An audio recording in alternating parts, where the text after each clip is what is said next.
আজ আমি পুকুরে স্নান করলাম অনেক বছর পর।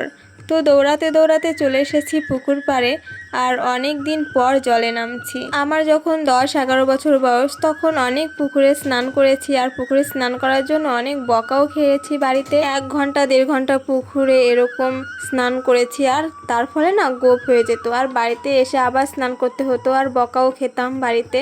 তো আমাদের ডেকে তুলতো, আমরা সব ছোট ছোট পুচকে পুচকে ভাই বোন ছিলাম তখন, আর পাড়ার ছেলে মেয়েও ছিল, সবাই একসঙ্গে খেলতাম জলের মধ্যে অনেক কিছু।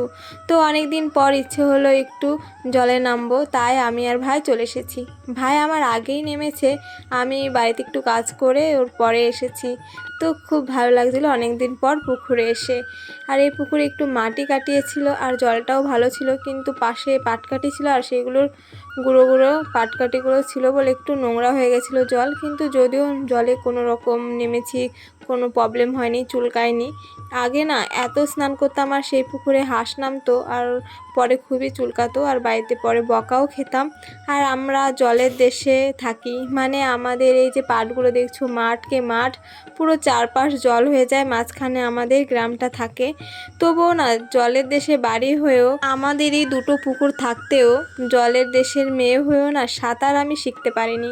সাঁতার তেমন পারিও না, হালকা পাতলা পারি। আমাকে যদি আমার ডোবা জলে দেওয়া হয়, আমি জল খেয়ে নিই।